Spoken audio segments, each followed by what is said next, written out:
Baik, bismillah, assalamualaikum warahmatullahi wabarakatuh. Baik, kembali lagi dengan pelajaran tajwid. Untuk materi kali ini dimulai dengan bab 6 dengan judul idgham mutamatsilain.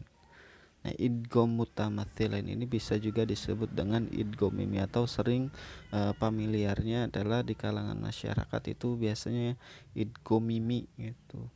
Nah, kemudian idgham artinya adalah memasukkan, kemudian mutamatsilain adalah artinya dua semisal atau dua jenis. Nah, berarti idgham mutamatsilain adalah yang memasukkan huruf yang sejenis atau dua jenis.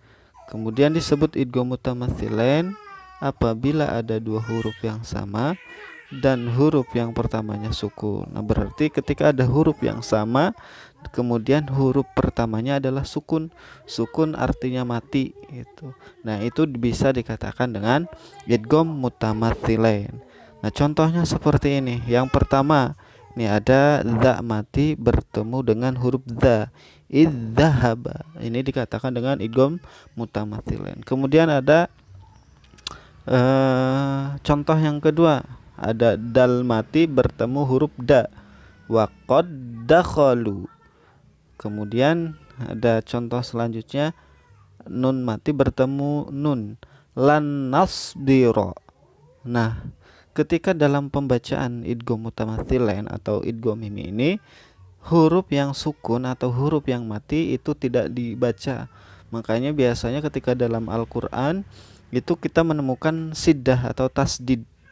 Nah, jadi otomatis da yang mati ini, contoh yang pertama atau yang sukun-sukunnya ini, yang mati-matinya ini tidak dibaca.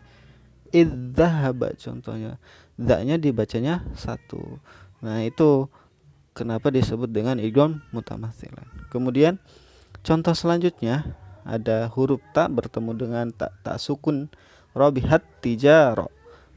Ini juga tak sukun, kemudian bertemu huruf ta, itu ada tasdidnya, ada siddahnya, biasanya seperti itu.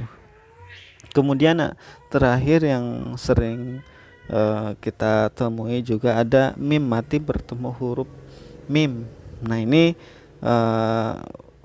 banyak sekali ini yang disebut dengan idgham mutamatsilain atau idgham mimi. Nah, contohnya seperti ini.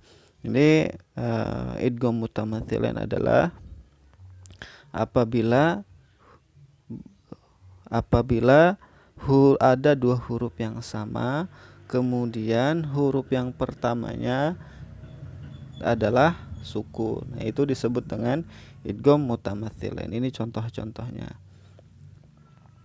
Kemudian dari idgham mutamatsilain ini ada yang tidak termasuk. Nah, ini apabila ya sukun atau ya mati bertemu dengan huruf ya. Nah, jadi ini tidak bisa dikatakan dengan idgham mutamatsilain walaupun pada kalimatnya adalah ya sukun bertemu huruf dengan ya. Nah, ini kaidahnya memang seperti ini. Contohnya ini fi yaumin, dia mati bertemu huruf ya, itu tidak bisa dikatakan dengan idgham mutamatsilain atau idgham mimi. Nah, ini kaidahnya memang seperti ini.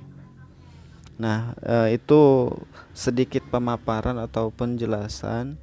Mungkin penjelasannya secara singkat dan cepat agar memang ketika pembelajaran itu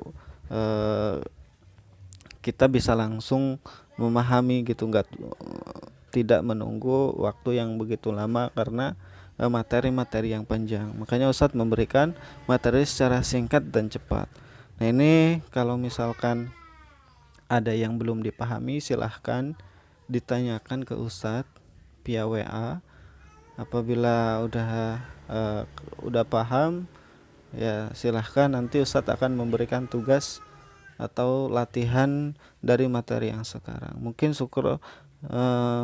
itu yang bisa Ustadz jelaskan dari materi tentang idgham mutamatsilain. Mudah-mudahan kalian bisa memahami. Mungkin sekian dari Ustadz. Syukron. Assalamualaikum warahmatullahi wabarakatuh.